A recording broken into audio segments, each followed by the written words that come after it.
हाय ninth class, कैसे हैं आप सब लोग। और बहुत अच्छी चल रही है स्टडी आपकी। ऑनलाइन क्लासेस का आप मज़ा ले रहे हो और नेचर का भी आप मज़ा ले रहे हो। जब नाइन्थ क्लास जो है ये क्लास काफ़ी इंपॉर्टेंट है आपकी, और इस क्लास के अंदर जो टॉपिक्स हैं वो टॉपिक्स आपके 10th क्लास में भी काम आने वाले हैं। तो आपने टॉपिक को स्टार्ट करने से पहले अगर आपने इस चैनल को सब्सक्राइब नहीं किया है तो सबसे पहले इस चैनल को सब्सक्राइब कर दीजिए और उसमें बेल आइकन का बटन भी दबा दीजिए, जिससे कोई भी नोटिफिकेशन हो आपकी क्लास का वो नोटिफिकेशन आपको ईजिली मिल जाए। तो आइए शुरुआत करते हैं अपने अपने टॉपिक की। सबसे पहला नाम है टॉपिक का जो डिफ्यूज़न है। तो सबसे पहले हम इसकी बात करते हैं, सबसे डेफिनेशन से स्टार्ट करते हैं इसके।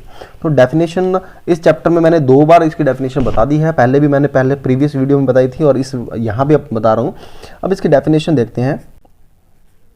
The spreading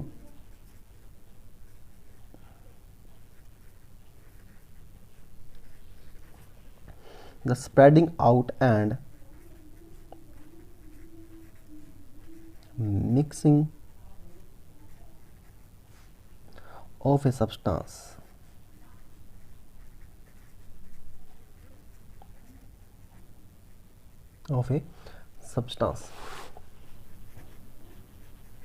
with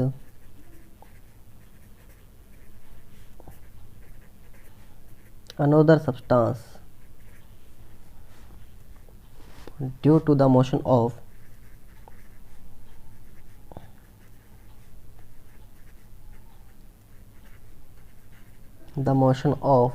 its particle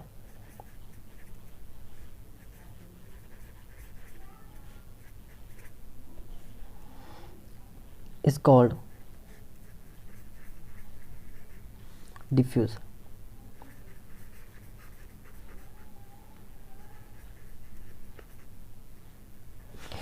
तो देखिए गाइस, यहाँ पे अपनों ने डेफिनेशन लिखी है। डेफिनेशन में क्या लिखा? The spreading out and mixing of, यानी कि स्प्रेड होना और मिक्स होना किसका?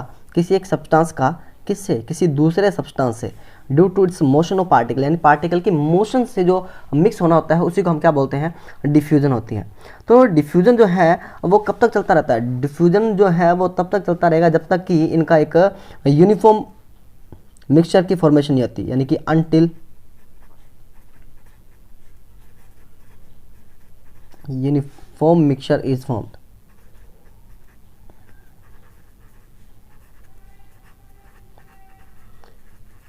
जब तक हम मान के चलो कि इनका यूनिफॉर्म मिक्सचर नहीं बन जाएगा तब तक ये डिफ्यूजन की प्रोसेस हमारी है वो चलती रहेगी।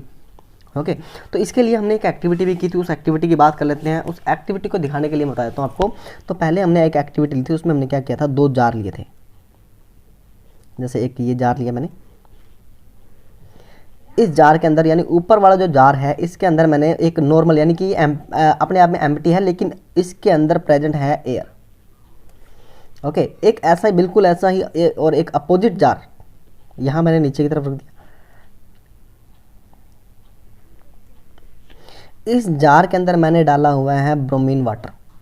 ओके, ब्रोमीन वाटर यानी कि इसको बोलते हैं अपने ब्रोमाइन। ये मैंने जो Br2 लिखा है ये इसका फॉर्मूला है। तो ब्रोमाइन वाटर है, इस ब्रोमाइन वाटर के क्या होती हैं कि ये ईजिली वेपर में कन्वर्ट हो जाता है। तो ये ईजिली वेपर में कन्वर्ट हो जाता है। जब ये वेपर में कन्वर्ट हो जाएगा तो इसका जो वेपर होता है, ध्यान रखना, हम ब्राउन कलर के होते हैं। तो ये मैं ब्राउन कलर से इसको शेडिंग भी दे रहा हूँ। तो ये मैंने ब्राउन कलर की शेडिंग दी। और थोड़ी देर के बाद में क्या हुआ कि जब डिफ्यूजन प्रोसेस स्टार्ट हुई, तो डिफ्यूजन प्रोसेस स्टार्ट होने के बाद में ये कुछ हमें ऐसा दिखने लग गया।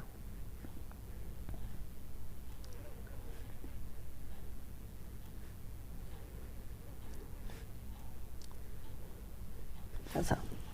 अब उसके बाद में हमारे पास में क्या है कि अब ये जो ब्रोमीन है उससे दोनों के दोनों जो हमारे पास में जार थे, उन दोनों जार्स के अंदर क्या हो गया? हमें ब्राउन कलर के स्पॉट्स, यानी ब्राउन कलर की गैसेस दिखाई देने लगी। इसका मीन क्या हुआ कि यहाँ पे जो रेड ब्राउन कलर था वो क्या हुआ? वो और एयर दोनों आप में क्या हो गए? मिक्स हो गई। तो ये एक एक्टिविटी है जो शो कर रही है डिफ्यूजन की। तो डिफ्यूजन की जो प्रॉपर्टी है, डिफ्यूजन जो है वो एक प्रॉपर्टी है किसकी? मैटर की। तो डिफ्यूजन, ध्यान रखना, diffusion is a property of matter.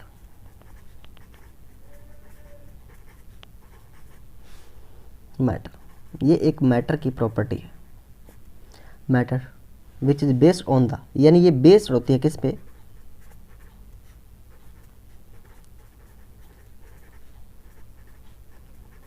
Which is based on the motion of its particle. ध्यान रखना ये इंपॉर्टेंट बात है, मोशन ऑफ इट्स पार्टिकल्स, यानी ये पार्टिकल्स की मोशन पे, ध्यान रखना पार्टिकल की मोशन के बेस्ड है। तो ध्यान रखना डिफ्यूजन जो है, डिफ्यूजन जो होती है वो सॉलिड में भी होती है, लिक्विड वे में भी होती है, और गैसेस में तो होती ही होती है। तो ये जो सॉलिड में होती है, लिक्विड में होती है और गैसेस में होती है। अब हम बात करते हैं गैसेस की। तो गैसेस में ये क्या होती है, ये होती है फास्ट। लिक्विड में क्या होती हैं, ये थोड़ी सी मॉडरेट होती है, यानी कि मॉडरेट का मीन है कि ना तो ज़्यादा फास्ट होती है ना स्लो होती है। और अगर हम देखें तो इसके अंदर तो बहुत ज़्यादा, यानी कि बहुत ही स्लो होती है। अब ये तीनों के हम एग्जांपल भी पढ़ लेंगे, क्या कुछ कर लेंगे। पहले हम देखते हैं कि गैसेस की बात करते हैं। तो गैसेस में जब भी आप अपने रूम के अंदर जो परफ्यूम है, तो परफ्यूम की जो बोतल होती है उसमें बहुत सारे स्मेल कंटेनिंग पार्टिकल्स होते हैं। जैसे ही आप उस परफ्यूम की बोतल को क्या करते हो, उसे प्रेस करते हो, यानी जैसे ही आपने उसको दबाया, दबाने से क्या होगा, जो पार्टिकल्स हैं किसके, जो गैसियस पार्टिकल थे, यानी कि जो परफ्यूम के अंदर जो पार्टिकल्स थे, वो पार्टिकल्स क्या होंगे, वो वहाँ से स्प्रेड होंगे, यानी अपनी मोशंस के कारण, यानी इन पार्टिकल की मोशन के कारण वो अब एयर में क्या हो जाएंगे, स्प्रेड हो जाएंगे। जो स्प्रेड हो जाएंगे, तो स्प्रेड होने के बाद में अब वो क्या होगा, पूरे रूम के अंदर क्या होगा, परफ्यूम की जो स्मेल है वो आने लग जाएगी। तो गैसेस के अंदर इतना फास्ट था, यानी कि जैसे ही किसी पर्सन ने प्रेस किया, प्रेस करते ही पूरी रूम के अंदर क्या हुआ, स्मेल आने लगी। यही अपने क्या करते हैं, जो इंसेंस स्टिक होते हैं, यानी कि अगरबत्ती उसको बोलते हैं अपने, ओके, इंसेंस स्टिक, उसमें भी ऐसा होता है, ठीक है ना। अब अपने इन सभी की एक्टिविटी, अब लिक्विड की बात कर लेते हैं। लिक्विड में भी ऐसा होता है और सॉलिड में भी ऐसा होता है। तो पहले हम बात करते हैं कुछ और चीज़ों के बारे में, okay.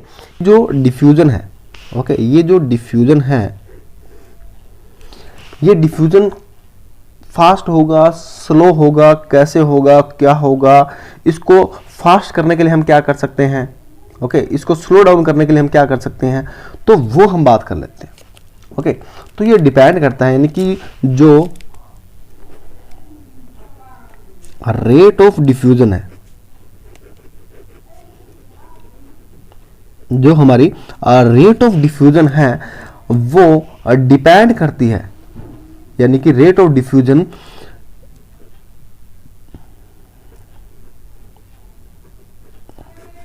Increase on increasing the temperature.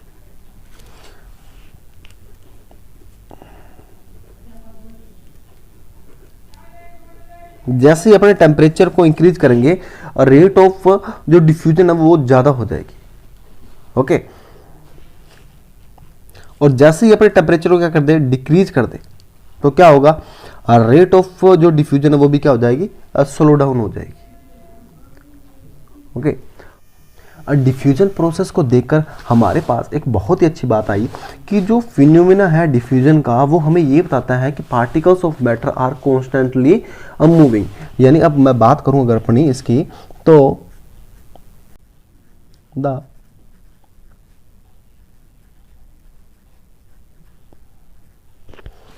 Phenomena of diffusion,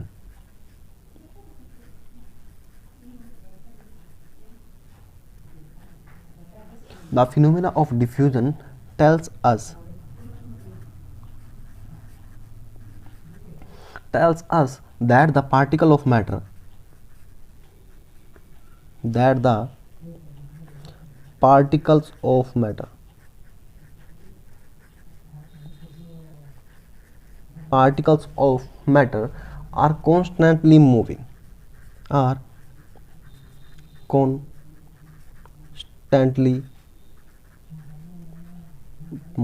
यानी कि वो लगातार मूव करते हैं। ये फिनोमेना निकल कर बाहर आया। तो अब हम देखते हैं diffusion in gases, diffusion in liquid और डिफ्यूजन इन सॉलिड्स के बारे में बात कर लेंगे। अब तीनों में देखना है कि सबसे पहले बात करते हैं किस में, डिफ्यूज़न की बात करनी है किस में, डिफ्यूज़न देखना है पहले किस में, इन गैसेस में देखेंगे अपने, फिर अपने इसको लिक्विड में भी देखेंगे फिर अपने उसे, और फिर हम उसे देखेंगे सबसे लास्ट में हम स्टडी करेंगे सॉलिड के। तो सबसे पहले आइए हम स्टार्ट करते हैं डिफ्यूज़न इन गैसेस के बारे में बात कर लेते हैं। तो डिफ्यूज़न इन गैसेस के बारे में जब अपने बात करते हैं तो देखिए यहाँ पे कुछ एग्जांपल्स बता रहा हूँ मैं आपको, जो एग्जांपल ये देखो, डिफ्यूज़न जो है गैसेस में तो बहुत फास्ट होता है। Diffusion in gases is very fast, इनमें बहुत ज़्यादा फास्ट होता है। तो ये फास्ट होने से अगर मैं ऊपर वाली बात को करूं तो ये हमें बता रहे हैं कि इसके फास्ट होने के पीछे का रीज़न क्या है, कि जो पार्टिकल है गैसेस के, तो particles of gases move very quickly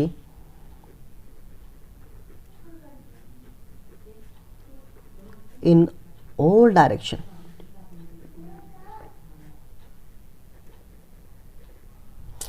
तो ये रीजन है किसका, डिफ्यूजन का गैसेस के अंदर बहुत फास्ट होने का।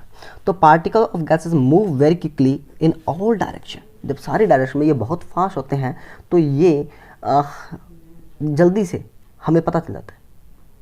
ओके, अब अपने कुछ एग्जाम्पल देखते हैं, इनके कुछ एग्जाम्पल्स देखते हैं, जो एग्जाम्पल्स हमारे काम आने वाले हैं वो एग्जाम्पल्स की बात करते हैं। सबसे पहले हम बात करते हैं कि जो फूड कुकड हो रहा है,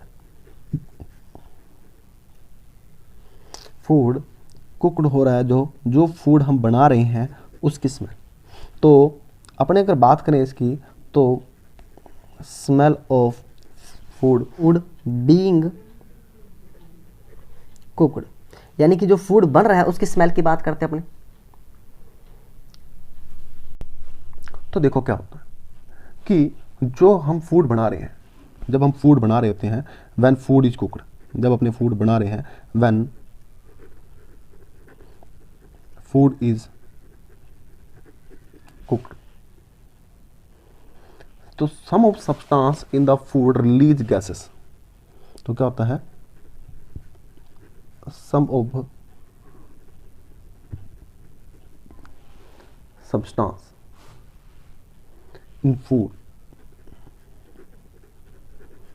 release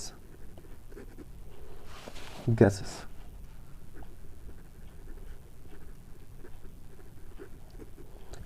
having the smell of food। देखो, जब अपने किसी फूड को कुक कर रहे हैं तो उसके अंदर कुछ सब्सटेंस ऐसे होते हैं जो क्या करते हैं, गैसेस रिलीज करते हैं, और वही गैसेस के अंदर क्या होती है, स्मेल ऑफ फूड होती है। ओके, और अब ये पार्टिकल्स हैं, the particle of gases, the particles of gases moves very quickly, moves very quickly and mix up with the air, and mix up with the air। Okay, लेकिन कौन सी process से, bye diffusion, यानी diffusion से ये mix up होगी। Okay, अब यही gases, यानी कौन सी गैसेस, इस गैसेस के जब हम तक पहुंचेंगे, ओके, जब हम तक आएंगे तो हमें इस पार्टिकल्स की जो स्मेल है वो मिल जाएगी, और हमें वो फूड बनता हुआ पता चल जाएगा भी कौन सा फूड बन रहा है। ओके, दोबारा देखो कि smell of being cooked, smell of food being cooked, यानी जो फूड बनाया जा रहा है उसकी बात कर रहे हैं। तो जब भी किसी फूड को हम कुक करते हैं, बनाते हैं, तो उसके अंदर कुछ ऐसे सब्सटेंस प्रेजेंट होते हैं जो गैसेस को रिलीज करते हैं, और यही गैसेस क्या करती हैं, जिनके अंदर कुछ स्मेल ऑफ फूड पार्टिकल्स होती हैं। ये पार्टिकल्स जब गैसेस के अंदर क्विकली मिक्सअप हो जाते हैं और एयर के साथ में डिफ्यूजन प्रोसेस के कारण क्या होता है, मिक्स हो जाते हैं, और यही एयर जब हम तक आएगी, हम तक पहुंचेगी, तो हमें उसकी स्मेल आ जाएगी। ठीक है ना। तो यही एग्जांपल और देखते हैं अपने। तो क्या होता है कि जब भी आप खाना बना रहे होते हैं, यानी कि हॉट सीजनिंग फूड की बात करते हैं, हॉट सीजलिंग फूड, यानी कि बिल्कुल गरम गरम खाने की बात करते हैं अपने, तो जो गरम खाना होता है उसकी स्मेल होती है वो थोड़ी सी फास्टर होती है और ये कहती है लॉन्ग डिस्टेंस को कवर करती है। अगर आपके घर में कहीं भी खाना बन रहा है तो उसकी स्मेल आप तक जरूर आएगी, लेकिन वही जब जो हमारा खाना है वो जब हमारा खाना ठंडा हो जाएगा, यानी कि जब वो कोल्ड हो जाता है, तो कोल्ड होने के बाद में, यानी कोल्ड फूड की बात करें, यानी कि जब खाना बनने के बाद में 2-3 घंटे हो जाएंगे तो उस फूड की जो स्मेल आना है वो क्या होगी, वो बंद हो जाएगी। उसका रीज़न क्या था? तो इसका रीज़न ये था कि जो हॉट फूड है, यानी जो सीजलिंग फूड है या जो हॉट फूड है, उसमें क्या होता है कि जो मोशन ऑफ पार्टिकल्स है,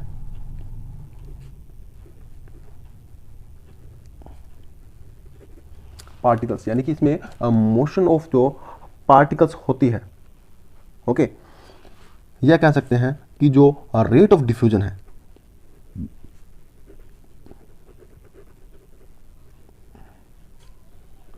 वो हायर होती है, ज़्यादा होती है, इसीलिए यह हम तक जल्दी पहुंच जाता है। जबकि कोल्ड फूड में क्या होता है कि जो रेट ऑफ डिफ्यूजन है, यानी उसकी फैलने की जो पावर थी वो बिल्कुल क्या होती है, वेरी लो होती है, इसीलिए हमें उसके फूड के पास जाना पड़ता है। यानी कोल्ड फूड के जब आप बिल्कुल पास जाओगे तो ही आपको क्या होगा, उसकी स्मेल आएगी, और जबकि गर्म फूड की स्मेल पूरे घर के अंदर आपको पता चल जाए। ओके, अब अपने बात करते हैं स्मेल ऑफ परफ्यूम्स की। किसकी? स्मेल ऑफ परफ्यूम की बात करते हैं।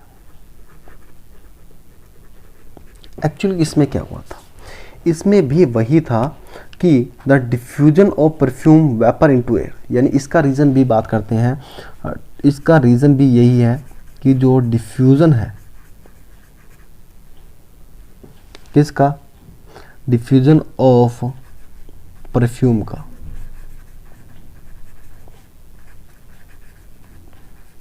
वेपर इनटू एयर, यानी कि जब परफ्यूम की स्मेल की बात करें तो इनमें भी क्या होता है कि डिफ्यूजन होने के कारण, परफ्यूम वेपर का एयर में होने के कारण हमें उस परफ्यूम की जो है वो स्मेल आने लग जाती है।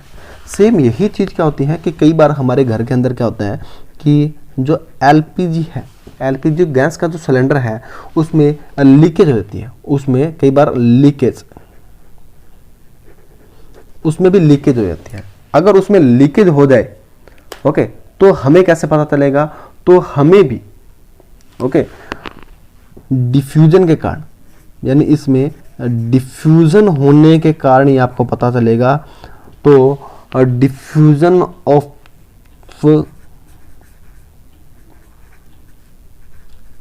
स्ट्रॉन्ग स्मेलिंग सब्सटेंस,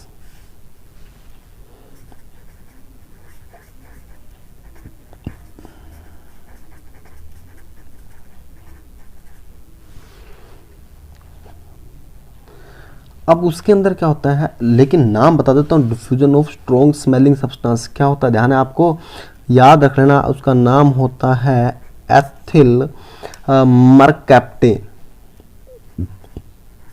एथिल मरकैप्टेन, ये उसका नाम होता है एथिल मरकैप्टेन के कारण।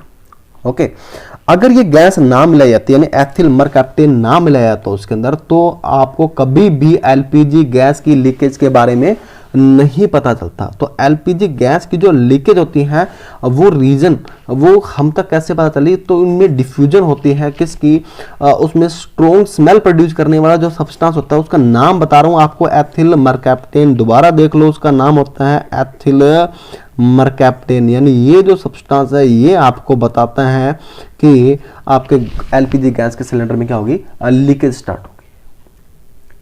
ओके, तो ये हमारा जो टॉपिक था वो था किसका, डिफ्यूजन का, किसमें, गैसेस के बारे में। ठीक है, तो अब अपना टॉपिक रहेगा वो है डिफ्यूजन किसमें, लिक्विड में। ये टॉपिक काफ़ी छोटा है, ये ज़्यादा बड़ा नहीं है और ये टॉपिक इजी भी है। सेम देखो सभी में जब भी आ जाए तो डिफ्यूजन ऑफ लिक्विड की बात कर लेते हैं अपने। अब अपने बात करते हैं कि इसमें डिफ्यूजन जो होता है लिक्विड में वो स्लोअर होता है किससे, गैसेस। गैसेस से तो स्लोअर होता है लेकिन फास्टर होता है किससे, सॉलिड से। तो ये हमारी बात थी। गाइस आई होप आपको समझ आ रहा है। अगर आपको समझ आ रहा है तो एक सब्सक्राइब और एक लाइक बनता है, इसलिए ज़रूरी ये है कि आप इस चैनल को सब्सक्राइब कर दीजिए और लाइक कर दीजिए और अपने फ्रेंड्स को भी शेयर कर दीजिए, ताकि ज़्यादा से ज़्यादा जो दोस्त हैं आपके उसका बेनिफिट उठा सके। ओके, तो उसके एग्जांपल्स पढ़ लेते हैं। तो देखो हम बात करते हैं क्रिस्टल ऑफ KMnO4, इसकी हम बात करते हैं। तो इसको बोलते हैं पोटेशियम परमैंगनेट। पोटेशियम परमैंगनेट को अगर आप क्या करते हो, एक बीकर के अंदर, यानी कि ट्रांसपेरेंट यानी ग्लास का बीकर हो, कांच का बीकर हो, उस कांच के बीकर में अगर आपने KMnO4 के ऐसे कुछ पार्टिकल्स डाल दिए और ऊपर से आपने उसको वाटर से फिल कर दिया, तो क्या होगा, सारे के सारे सोल्यूशन का जो कलर है वो पर्पल हो जाएगा। यानी कि पर्पल होने का मेन रीज़न क्या था कि ये पार्टिकल्स क्या होते हैं, डिफ्यूजन प्रोसेस के कारण सभी के अंदर मिक्स हो। सेम यही अपने एग्जांपल ले लेते हैं किसका, एक कॉपर सल्फेट का। तो यहाँ भी अपने क्रिस्टल ले लेते हैं किसके, तो क्रिस्टल ऑफ कॉपर सल्फेट की बात कर लेते हैं। कॉपर सल्फेट का जो कलर होता है, ध्यान रखना, इसका कलर होता है ब्लू कलर होता है। ब्लू कलर सबसे इंपॉर्टेंट चीज़ है ये आपके लिए। इसको भी अपने क्या किया, सबसे पहले हमने क्या किया, एक बीकर लिया, बीकर के अंदर हमने क्या किया, आराम से यानी कि CuSO4 को डाल दिया। स्टिर नहीं करना, मैंने हिलाना नहीं है, और बिल्कुल आराम से इसमें पानी डाला। थोड़ी देर के बाद में क्या होगा, इस सोल्यूशन का जो कलर है वो क्या हो जाएगा, ब्लू कलर हो जाएगा। ब्लू कलर होने का पीछे रीजन क्या था, यहाँ भी डिफ्यूजन प्रोसेस थी। तो डिफ्यूजन हो रहा है किसके अंदर, कॉपर सल्फेट के पार्टिकल्स का, किसमें, वाटर के कारण। ओके, यही अगर आप गलती से बाय मिस्टेक्स एक वाटर के अंदर, यानी ये वाटर मैंने घर पे आप करके देख सकते हैं एक्टिविटी, घर के अंदर आपने क्या करना है, वाटर लेना है। उस वाटर को जब आप रखोगे तो उसके वाटर के अंदर आपने जो आपके पास में स्केच कलर होते हैं, या जो आपके पेन के अंदर जो इंक होती है, उस पेन की इंक को थोड़ा सा, ये जो स्केच कलर उसको एक बार डिप कर दो।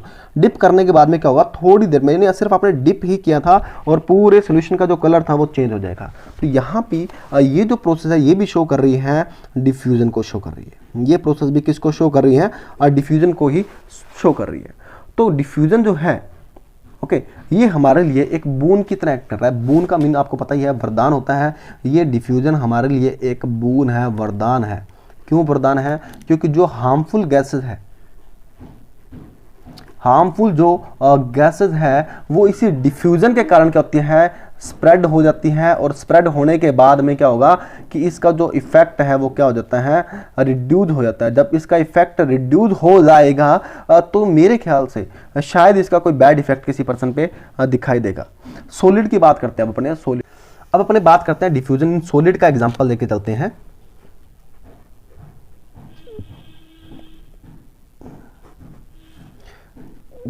तो देखो, सबसे इंपॉर्टेंट चीज़ आपको बता दूं कि डिफ्यूजन इन सॉलिड होता है वो बहुत ही स्लो होता है। इतना स्लो होता है कि आपको उसको 1 या 2 दिन में ऑब्जर्व नहीं कर सकते। इसके लिए आपको चाहिए लॉन्ग टाइम पीरियड। अब इसके एग्जांपल्स की बात कर लेते हैं। अगर आप स्कूल्स की बात कर लेते हैं अपने, तो जनरली स्कूल्स के अंदर क्या होता है कि जो हमारे बोर्ड होते हैं, ओके, बोर्ड के ऊपर, यानी कि अगर आपका ब्लैक बोर्ड है उससे अगर आप चौक से लिख देते हो, तो चौक से लिखने के अगर आपने 15 डेज से ज़्यादा टाइम तक उसने क्लीन नहीं किया बोर्ड को, अगर आपने उसे क्लीन नहीं किया, तो ये चॉक जो है, चाक पार्टिकल जो है वो बोर्ड के अंदर क्या हो जाएंगे, मिक्सअप हो जाएंगे, यानी कि डिफ्यूज हो जाएंगे। तो जब बोर्ड में वो डिफ्यूज हो जाएंगे, तो डिफ्यूज होने के बाद में थोड़ी सी प्रॉब्लम क्या होगा कि ये थोड़ा सा हार्ड हो जाता है क्लीन करना, हार्ड रहता है इसका क्लीन करना, तो ये क्लीन नहीं होता है। दूसरा एग्जाम्पल देखिए अपने, तो अगर मान लो कि एक हमारे पास ये मेटल्स की एक बड़ा सा मेटल्स ले लिया हमने किसी भी चीज़ का, दूसरे मेटल्स यानी दूसरा अदर मेटल्स के ऊपर उसको रख दो। ओके, तो दूसरे अदर मेटल्स के ऊपर मैंने इसको रख दिया। जैसे मान लो कि मैंने इसको इस दूसरे मेटल से रख दिया। अगर आप उसे कई सालों तक इसे हटाओगे नहीं, तो क्या होगा कि इस मेटल्स के पार्टिकल्स इसके अंदर डिफ्यूज हो जाएंगे, और दूसरे मेटल्स के जो पार्टिकल्स हैं, दूसरे मेटल्स के जो पार्टिकल हैं वो इसके अंदर आने स्टार्ट हो जाएंगे। तो यहाँ पे सॉलिड के अंदर डिफ्यूजन जो प्रोसेस थी वो बहुत ही स्लो होती हैं। तो 2 मेटल ब्लॉक्स को भी कर सकते हैं, और अपने ब्लैक बोर्ड पे या वाइट बोर्ड पे कुछ भी लिखकर आप काफ़ी दिन तक इरेज ना करो तो भी ये डिफ्यूजन हो जाता है। तो ये कुछ एग्जांपल्स है डिफ्यूजन के बारे में। अब जो हमारा नेक्स्ट टॉपिक रहेगा वो रहेगा टेम्परेचर के बारे में रहेगा, कैसे टेम्परेचर को आपने चेंज करना है, और बहुत ही इंपॉर्टेंट क्वेश्चन आता है इसी से। तो इसीलिए ज़रूरी है आपका इस चैनल से जुड़े रहना। तो इस चैनल को सब्सक्राइब कीजिए, लाइक कीजिए और शेयर कीजिए, और नीचे कमेंट बॉक्स में लिखकर जरूर बताइए कि आपको ये चैनल कैसा लगा, और आपके जो सजेशन है कुछ वो सजेशन भी दीजिए, जिससे मैं आपके लिए कुछ और अच्छी वीडियो बना पाऊँ। और अगर आपको कोई टॉपिक टफ लगता है या कोई टॉपिक आपको कि मुझे ये टॉपिक करना है, तो आप वो कमेंट में लिखिए और मैं उस टॉपिक से रिलेटेड आपका वीडियो बना सकूँ। Bye guys, thank you, have a nice day.